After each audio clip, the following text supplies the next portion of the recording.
ವಸ್ತುತಃ ಶಾಸ್ತ್ರ ಹೇಳುತ್ತೆ, ಪೂಜೆ ಮಾಡಿದವರಿಗಿಂತ ಪೂಜೆಗೆ ಯಾರು ರೆಡಿ ಮಾಡಿಕೊಡ್ತಾರೋ ಅವರಿಗೆ ಸ್ವಲ್ಪ ಪುಣ್ಯ ಜಾಸ್ತಿ ಅಂತ ಹೇಳ. ವಸಿಷ್ಠ ಮಹರ್ಷಿಗಳು ಅವರು ಏನೇ ಪ್ರತಿನಿತ್ಯ ತಮ್ಮ ಕರ್ಮಾನುಷ್ಠಾನ ಧರ್ಮಾನುಷ್ಠಾನ ಮಾಡಬೇಕಾದರೆ ತಮ್ಮ ಪತ್ನಿಯಾದ ಅರುಂಧತಿ ದೇವಿಯ ಸಹಾಯ ಇಲ್ಲದೆ ಆ ಯಾವ ಧರ್ಮಾನುಷ್ಠಾನವನ್ನು ಕೂಡ ಮಾಡ್ಲಿಕ್ಕಾಗ್ತಾ ಇರಲಿಲ್ಲ. ಹಾಗಾಗಿಯೇ ಸಹಧರ್ಮಿಣಿಯಾದ ಅರುಂಧತಿ ದೇವಿ ತನ್ನ ಪತಿಯಾದಂತಹ ವಸಿಷ್ಠ ಮಹರ್ಷಿಗಳು ಅವರು ಮಾಡುವಂತ ಎಲ್ಲ ಧಾರ್ಮಿಕ ಕೆಲಸಗಳಲ್ಲಿ ಅವರ ಬೆನ್ನೆಲುಬಾಗಿ ನಿಂತಿತ್ತು. ವಸ್ತುತಃ ಪೂಜೆ ಮಾಡೋದಕ್ಕಿಂತಲೂ ಕೂಡ ಪೂಜೆ ಯಾರು ಮಾಡ್ತಾರೋ ಆ ಮಾಡ್ತಕ್ಕಂತಹ ಸಹಾಯಕರು ಯಾರಿದ್ದಾರೋ, ಪತ್ನಿಯಾಗಿರಬಹುದು, ಸಹಾಯಕರಾಗಿರಬಹುದು, ಅವರಿಗೆ ಹೆಚ್ಚು ಪುಣ್ಯ ಅಂತ ಈ ರೀತಿಯಾಗಿ ಹೇಳ್ತಾರೆ.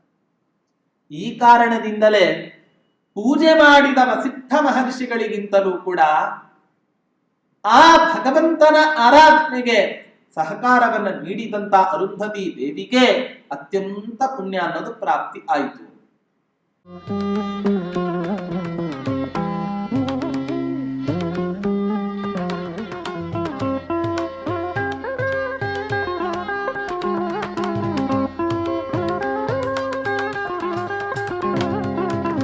ಪೂಜ್ಯಾಯ ರಾಘವೇಂದ್ರಾಯ ಸತ್ಯಧರ್ಮರತಾಯ ಚ ಭಜತಾಂ ಕಲ್ಪವೃಕ್ಷಾಯ ನಮತಾಂ ಕಾಮಧೇನವೇ ದುರ್ವಾದಿಧ್ವಾಂತರವಯೇ ವೈಷ್ಣವೇಂದೀವರೆಂದವೇ ಶ್ರೀ ರಾಘವೇಂದ್ರ ಗುರವೇ ನಮೋ ಅತ್ಯಂತ ದಯಾಲವೇ.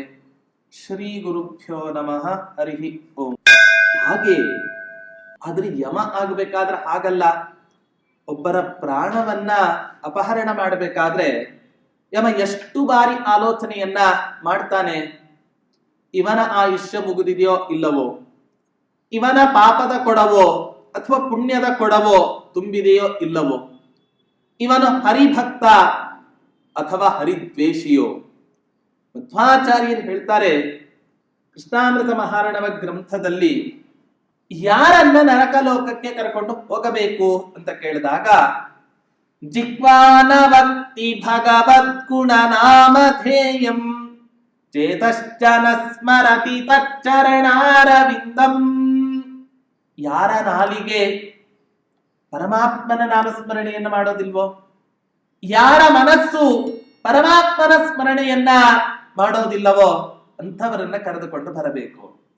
ಯಮನ ದೂತರಿಗೆ ಹರಿಭಕ್ತರ ಮೇಲೆ ಪ್ರಭುತ್ವ ಇಲ್ಲ. ಯಾಕೆ? ಯಮ ಮುಂಚೆನೆ ಹೇಳಿ ಕಳಿಸಿರ್ತಾನಂತೆ, ಯಾರನ್ನ ನೀವು ಕರ್ಕೊಂಡು ಬರಬೇಕು ಅಂತ ಸಂಕಲ್ಪ ಮಾಡಿರ್ತೀರೋ ಮುಂಚೆ 1-2 ದಿನ ಮುಂಚೆ ಪಕ್ಕದ ಮನೆಗೆ ಹೋಗಿ ವಿಚಾರಿಸಿ, ಪಕ್ಕದ ಮನೆಯವ್ರ ಹತ್ರ ಅವರೇನಾದ್ರೂ ಕೂಡ ಜೀವನದಲ್ಲಿ ಇದ್ದಾಗ ಹರಿಕಥೆಯನ್ನ, ಭಾಗವತಾದಿ ಪುರಾಣಗಳನ್ನ, ಮಹಾಭಾರತಾದಿ ಗ್ರಂಥಗಳನ್ನ ಶ್ರವಣ ಮಾಡಿದ್ದಾರೋ, ನಿತ್ಯ ಸಾಲಿಗ್ರಾಮದ ಪೂಜೆಯನ್ನ ಮಾಡಿದ್ದಾರೋ ಅನ್ನೋದನ್ನು ವಿಚಾರ ಮಾಡಿ. ಹಾಗೇನಾದರೂ ಮಾಡಿದ್ದರೆ ಆಗ ನೀವು ಅವರ ಮೇಲೆ ನಿಮ್ಮ ಪ್ರಭುತ್ವ, ನಿಮಗೆ ಪ್ರಭುತ್ವ ಇಲ್ಲ.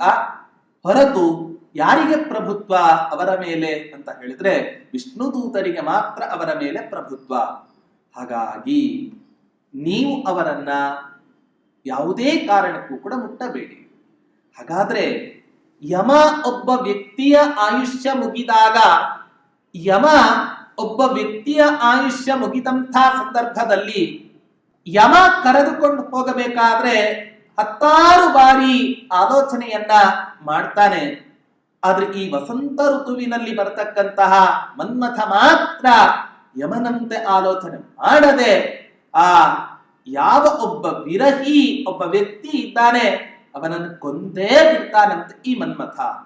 ಅಷ್ಟು ಆ ಆಸೆಯಿಂದ ತನ್ನ ಹೆಂಡತಿ, ತನ್ನ ಮಕ್ಕಳು, ಇವರೆಲ್ಲರೂ ಕೂಡ ತನ್ನ ತಂದೆ ಗಂಡನೊಟ್ಟಿಗೆ ಆ ಸಂದರ್ಭದಲ್ಲಿ ಅತ್ಯವಶ್ಯವಾಗಿ ಇರಬೇಕು ಅನ್ನೋದನ್ನ ಇಲ್ಲಿ ಕವಿಗಳು ಎಷ್ಟು ಸೊಗಸಾಗಿ ವರ್ಣನೆಯನ್ನ ಮಾಡ್ತಾ ಇದ್ದಾರೆ ಅನ್ನೋದನ್ನ ಅರ್ಥ ಮಾಡ್ಕೋಬೇಕು. ಹಾಗಾಗಿ ಯಾರಾದರೂ ಕೂಡ ಈ ವಸಂತ ಋತುವಿನಲ್ಲಿ ತನ್ನ ಪ್ರೀತಿ ಪಾತ್ರರಾದವರನ್ನ ಬಿಟ್ಟು ಎಲ್ಲಾದರೂ ಹೊರಗಡೆ ಹೋದರೆ ಅಂಥವರನ್ನ ಸಾಯಿಸೋದಕ್ಕೋಸ್ಕರವೇ ಆ ಮನ್ಮಥ ಈ ದುಂಬಿಗಳ ಸಾಲನ್ನೇ ಕಾಲಿಂಗ ಸರ್ಪ ಕೃಷ್ಣ ಸರ್ಪದಂತೆ ಕಳಿಸಿದ್ದಾನೋ ಏನೋ ಅನ್ನೋದನ್ನ ಕವಿಗಳು ಇಲ್ಲಿ ವರ್ಣನೆಯನ್ನ ಮಾಡ್ತಾ ಇದ್ದಾರೆ. ಹೀಗೆ ವರ್ಣನೆಯನ್ನ ಮಾಡ್ತಾ ಮುಂದಿನ ಶ್ಲೋಕದಲ್ಲಿ ವರ್ಣನೆಯನ್ನು ಮಾಡ್ತಾ ಇದ್ದಾರೆ ವಸಂತ ಋತುವನ್ನೇ. ಈ ವಸಂತ ಋತು ರಾಘವೇಂದ್ರ ತೀರ್ಥರಂಥ ಮಹಾಜ್ಞಾನಿಗಳ ಸೇವೆಯನ್ನ ಮಾಡ್ತು. ಹೇಗ್ ಸೇವೆಯನ್ನ ಮಾಡ್ತು ಅಂತ ಕೇಳಿದ್ರೆ ವರ್ಣನೆಯನ್ನು ಮಾಡ್ತಾ ಇದ್ದಾರೆ.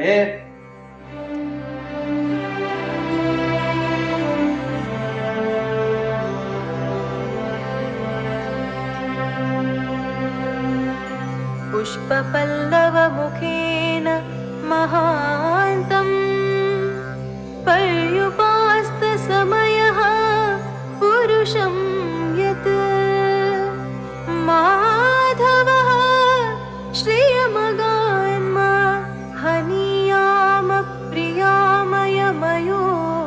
जनस्य.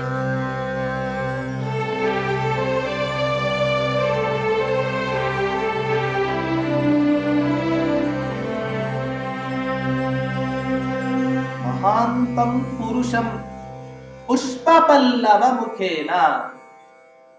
ರಾಘವೇಂದ್ರ ತೀರ್ಥರಂತಹ ಜ್ಞಾನಿಗಳು ಪರಮಾತ್ಮನನ್ನ ಪೂಜೆ ಮಾಡಬೇಕಾದರೆ ಅನೇಕ ಜಾತಿಯ ಪುಷ್ಪಗಳನ್ನ ತುಳಸಿಯಿಂದ ಆ ಪರಮಾತ್ಮನ ಆರಾಧನೆಯನ್ನ ಮಾಡ್ತಾ ಇದ್ರು.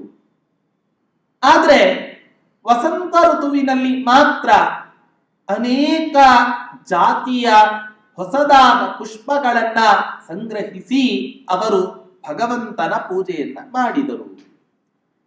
ಹಾಗಾದ್ರೆ ಈ ವಸಂತ ಋತು ಒಬ್ಬ ಜ್ಞಾನಿಗಳಿಗೆ ಭಗವಂತನ ಆರಾಧನೆಗೆ ಬೇಕಾದ ಯಾವ ಪೂಜಾ ಸಾಮಗ್ರಿಗಳು ಇದ್ದಾವೋ ಆ ಎಲ್ಲ ಪೂಜಾ ಸಾಮಗ್ರಿಗಳನ್ನು ಕೂಡ ಪೂರೈಸಿ ಆ ಮೂಲಕ ಭಗವಂತನ ಸೇವೆಯನ್ನ ಮಾಡಿದರು. ವಸ್ತುತಃ ಶಾಸ್ತ್ರ ಹೇಳುತ್ತೆ, ಪೂಜೆ ಮಾಡಿದವರಿಗಿಂತ ಪೂಜೆಗೆ ಯಾರು ರೆಡಿ ಮಾಡಿಕೊಡ್ತಾರೋ ಅವರಿಗೆ ಸ್ವಲ್ಪ ಪುಣ್ಯ ಜಾಸ್ತಿ ಅಂತ ಹೇಳ.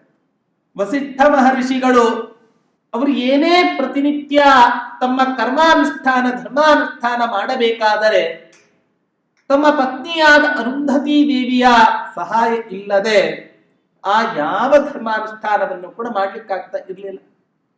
ಹಾಗಾಗಿಯೇ ಸಹಧರ್ಮಿಣಿಯಾದ ಅರುಂಧತಿ ದೇವಿ ತನ್ನ ಪತಿಯಾದಂತ ವಸಿಷ್ಠ ಮಹರ್ಷಿಗಳು ಅವರು ಮಾಡುವಂತ ಎಲ್ಲ ಧಾರ್ಮಿಕ ಕೆಲಸಗಳಲ್ಲಿ ಅವರ ಬೆನ್ನೆಲುಬಾಗಿ ನಿಂತಿತ್ತು.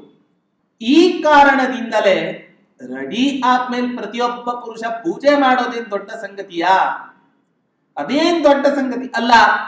ಉಪಕಾರಣಿ ತಿಕ್ಕಬೇಕು, ಆ ತಿಕ್ಕಿದ ಪಾತ್ರೆಯನ್ನು ಒರೆಸ್ಬೇಕು, ಅದನ್ನು ಒಂದು ಕಡೆ ಜೋಡಿಸಿ ಇಡಬೇಕು, ಯಾವ ಇದೆಯೋ ಇಲ್ಲವೋ, ನೈವೇದ್ಯಕ್ಕೆ ಏನು ಬೇಕು ಬೇಡ, ಇದೆಲ್ಲವನ್ನೂ ಕೂಡ ಆಲೋಚನೆ ಮಾಡಿ ವಸ್ತುತಃ ಪೂಜೆ ಮಾಡೋದಕ್ಕಿಂತಲೂ ಕೂಡ ಪೂಜೆ ಯಾರು ಮಾಡ್ತಾರೋ ಆ ಮಾಡ್ತಕ್ಕಂತಹ ಸಹಾಯಕರು ಯಾರಿದ್ದಾರೋ, ಪತ್ನಿ ಆಗಿರಬಹುದು, ಸಹಾಯಕರಾಗಿರಬಹುದು, ಅವರಿಗೆ ಹೆಚ್ಚು ಪುಣ್ಯ ಅಂತ ಈ ರೀತಿಯಾಗಿ ಹೇಳ್ತಾರೆ.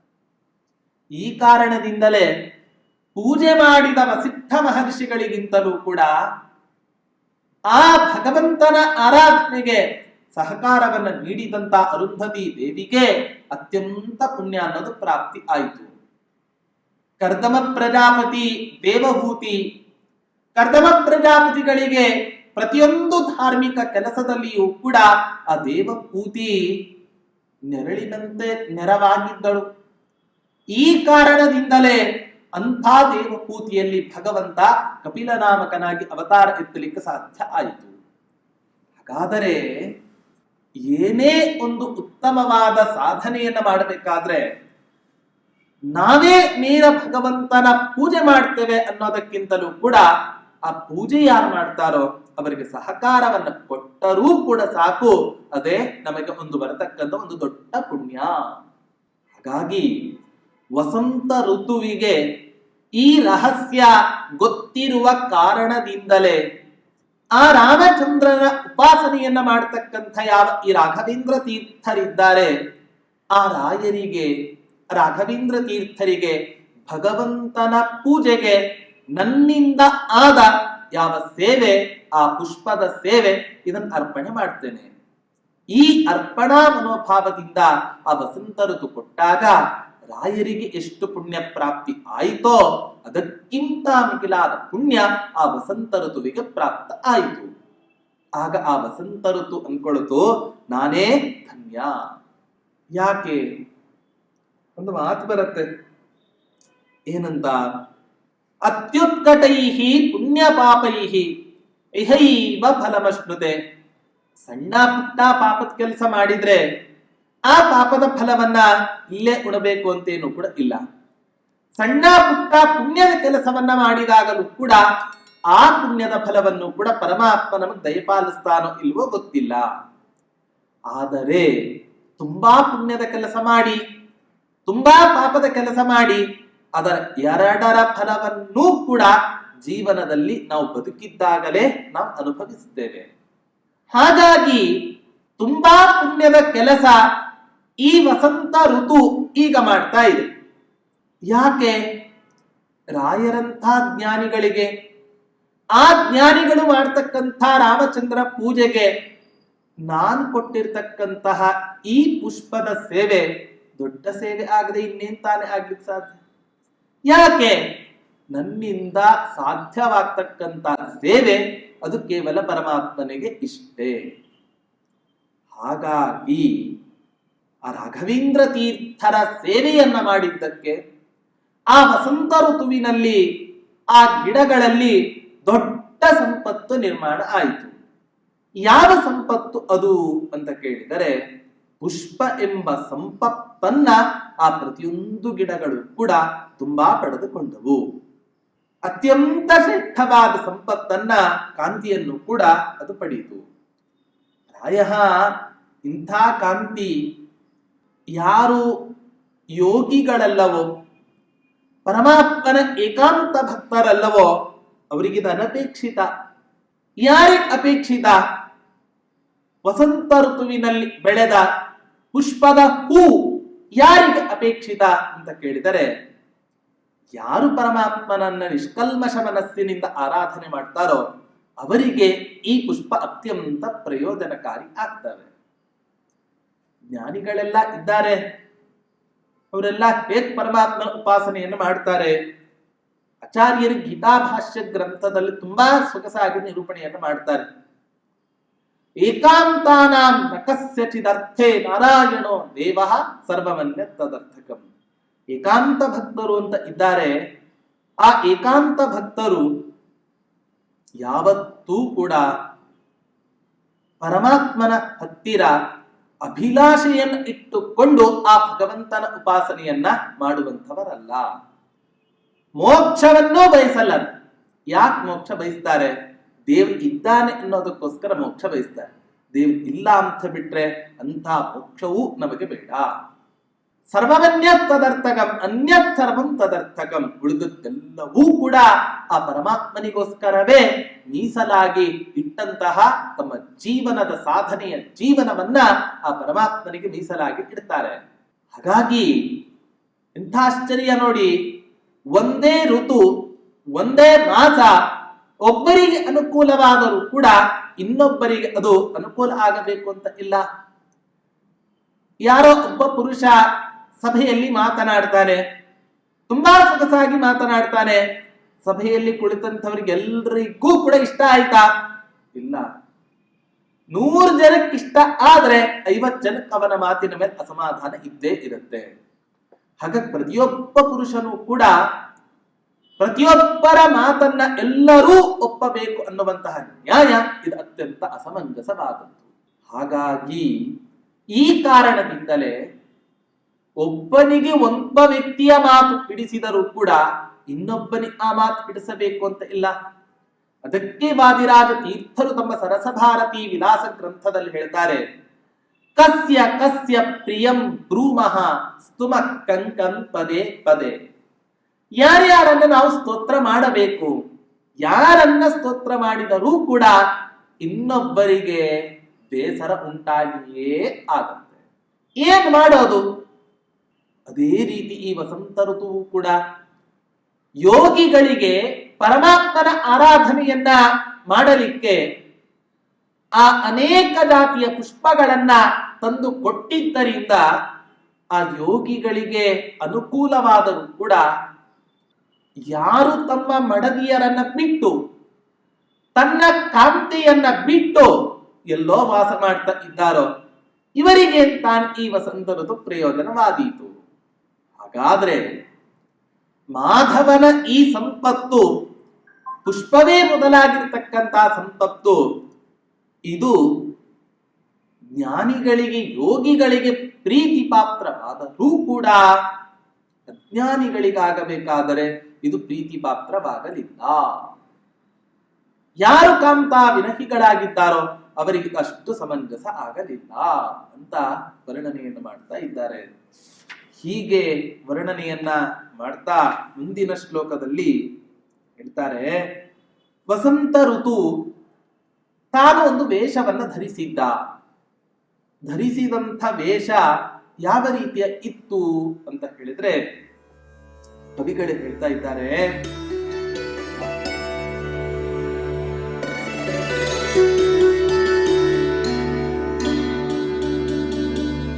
ಶಾಖಿನಃ किसललोहितमौलिप्रावृतिं व्यरचयन् ऋतुपुंसः बाणमेव मदनोकृता बर्हिर्यष्टु मध्वगवधाय वनेषु.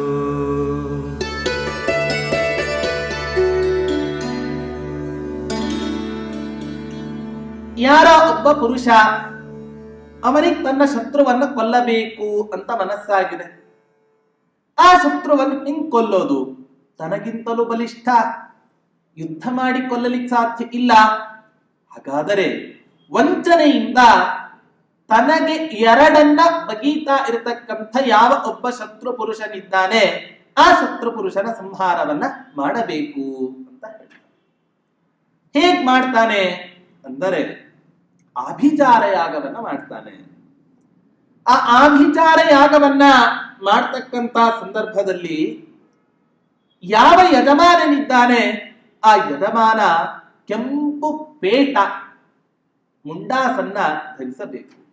ಆ ಆಭಿಚಾರ ಯಾಗದಲ್ಲಿ ಪ್ರತಿಯೊಂದು ದೇವತಾ ಸಂಬಂಧಿಯಾಗಿರ್ತಕ್ಕಂಥ ಯಜ್ಞ ಯಾಗಾದಿಗಳಲ್ಲಿ ಹೋಮ ಮಾಡ್ತಕ್ಕಂಥ ಸಂದರ್ಭದಲ್ಲಿ ನಾವು ಪರಿಸ್ತರಣವನ್ನ ಕುಂಡದ ಸುತ್ತ ಹಾಕಬೇಕಾದರೆ ದರ್ಭೆಗಳಿಂದ ಹಾಕ್ತೇವೆ. ಯಾಕೆ? ಯಾವ ಶತ್ರುಗಳ ಪ್ರವೇಶವೂ ಕೂಡ ಈ ಯಜ್ಞಕ್ಕೆ ಉಂಟಾಗಬಾರದು ಅನ್ನುವ ಕಾರಣದಿಂದ ಆ ಯಜ್ಞ ರಕ್ಷಣಾ ಸಿದ್ಧಿಗೋಸ್ಕರ ಆ ದರ್ಭೆಯನ್ನ ಪರಿಸ್ತರಣದ ರೂಪದಲ್ಲಿ ಹಾಕಿ ಆ ದೇವತೋದ್ದೇಶಕವಾದಂತಹ ಯಜ್ಞಯಾಗಾದಿಗಳನ್ನು ನಾವು ಮಾಡ್ತೇವೆ. ಅದೇ ಆಭಿಚಾರ ಯಾಗವನ್ನ ಮಾಡಬೇಕಾದ್ರೆ ಪರಿಸ್ತರಣವನ್ನು ಯಾವ್ದು ಹಾಕ್ತಾರೆ? ಅದಕ್ಕೋಸ್ಕರ ಹೇಳ್ತಾರೆ, ಖಡ್ಗ ಮುಂತಾದ ಆಯುಧಗಳೇ ಆ ಯಜ್ಞಕುಂಡಕ್ಕೆ ಹಾಕ್ತಕ್ಕಂತ ಪರಿಸ್ತರಣಗಳು. ಅಂಥ ಪರಿಸ್ತರಣಗಳನ್ನ ಹಾಕಿ ಯಜ್ಞಯಾಗಾದಿಗಳನ್ನು ನಡೆಸಿ ತನ್ನ ಶತ್ರುವಾಗಿರ್ತಕ್ಕಂತಹ ಆ ಪುರುಷನನ್ನ ಕೊಲ್ಲೋದಕ್ಕೋಸ್ಕರ ಇಂಥ ಒಂದು ಯಾಗವನ್ನ ಮಾಡೋದು ನಾವು ಲೋಕದಲ್ಲಿ ಕೇಳ್ತೇವೆ. ಹಾಗೇ ಪ್ರಕೃತದಲ್ಲಿಯೂ ಕೂಡ ಈ ವಸಂತ ಏನ್ ಮಾಡ್ತಾನೆ? ಪುರುಷರನ್ನ ಕೊಲ್ಲೋದಕ್ಕೋಸ್ಕರ ಉಪಾಯವನ್ನು ಮಾಡ್ತಾ ಇದ್ದಾನೆ. ಯಾಕೆ ಪುರುಷರನ್ನು ಕೊಲ್ತಾನೆ? ತನ್ನ ಹೆಂಡತಿಯನ್ನ ಬಿಟ್ಟು ನಿರ್ಜನ ಪ್ರದೇಶದಲ್ಲಿ ತಾನೊಬ್ಬನೇ ಸಂಚಾರವನ್ನು ಮಾಡ್ತಾ ಹೋಗ್ತಾ ಇದ್ದಾನೆ. ಇವನನ್ನು ಕೊಲ್ಲದೆ ಏನು ಮಾಡಬೇಕು? ಯಾಕೆ? ಮದುವೆ ಆದ ಮೇಲೆ ತೀರ್ಥಗಳಲ್ಲಿ ಒಂದು ತೀರ್ಥ ಸಿದ್ಧಿಯಾಗತ್ತೆ ಮದುವೆ ಆದ ಮೇಲೆ. ಆ ತೀರ್ಥ ಯಾವುದು ಅಂದ್ರೆ ಭಾರ್ಯಾ ತೀರ್ಥ ಅಂತ ಅದಕ್ಕೆ ಕರೀತಾರೆ. ಯಾರು ಈ ಭಾರ್ಯಾ ತೀರ್ಥ ಬಿಟ್ಟು ಮದುವೆ ಆದ ಮೇಲೆ ಒಬ್ಬರೇ ತೀರ್ಥ ಕ್ಷೇತ್ರಗಳ ಯಾತ್ರೆಯನ್ನ ಮಾಡ್ತಾರೋ ಅವರಿಗೆ ತೀರ್ಥಯಾತ್ರೆಯ ಫಲ ದೊರಕೋದೇ ಇಲ್ಲ. ಹಾಗಾಗಿ ಎಷ್ಟೇ ಕಷ್ಟ ಆದರೂ ಕೂಡ ಮದುವೆ ಆದ ಮೇಲೆ ಭಾರ್ಯಾ ತೀರ್ಥದೊಂದಿಗೆ ಆ ಯಾತ್ರೆಯನ್ನ ಮಾಡಬೇಕು ಹೊರತು ಸುಮ್ಮನೆ ಒಬ್ಬೊಬ್ಬರೇ ಆ ಯಾತ್ರೆಯನ್ನ ಮಾಡಬಾರದು. ಹಾಗಾಗಿ ಅಂಥ ಪುರುಷರನ್ನ ಕೊಲ್ಲೋದಕ್ಕೋಸ್ಕರ ಅವರಿಗೆ ಮರಣಕ್ಕೆ ಸಮಾನವಾಗಿರ್ತಕ್ಕಂಥ ದುಃಖವನ್ನು ಉಂಟು ಮಾಡೋದಕ್ಕೋಸ್ಕರ ವಸಂತ ಋತು ದೀಕ್ಷಿತನಾಗ್ತಾನೆ. ಅವನಿಗೆ ಆ ಮರಗಳು ಚಿಗುರೆಲೆಯ ರೂಪದಲ್ಲಿ ಪೇಟವನ್ನು ಕೊಟ್ಟಿದ್ದಾವೆ. ಯಾವುದು ಚಿಗುರೆಲೆ? ಚಿಗುರೆಲೆ ಯಾವತ್ತೂ ಕೂಡ ಕೆಂಪಾಗಿರುತ್ತೆ. ಆ ಕೆಂಪಾದ ಚಿಗುರೆಲೆಯೇ ಆ ವಸಂತನಿಗೆ ಪೇಟದಂತೆ ಇದ್ದಾವೆ. ಮತ್ತೆ ಆ ಬಾಣ ಯಾವುದು ಅಂತ ಹೇಳಿದರೆ, ಹೋಮದ ಕುಂಡ ಯಾವ ರೀತಿ ಆಯುಧ ಬಾಣಗಳನ್ನೇ ಪರಿಸ್ತರಣ ರೂಪದಲ್ಲಿ ಇಟ್ಟಿರ್ತಾರೋ ಹಾಗೆ ಇವನಿಗೆ ವೃಕ್ಷಗಳು ಕೆಂಪಾದ ಆ ಅಶೋಕ, ಅರವಿಂದ ಮುಂತಾದ ಪುಷ್ಪ ಬಾಣಗಳೇ ದರ್ಭೆಯನ್ನಾಗಿ ಮಾಡಿಕೊಟ್ಟಿದ್ದಾನೆ. ದರ್ಭೆ ಯಾವುದು ಅಂತ ಬಿಟ್ರೆ ಈ ಅರವಿಂದ ಅಶೋಕದ ಪುಷ್ಪಗಳೇ ದರ್ಭೆಯಂತೆ ಇದ್ದಾವೆ.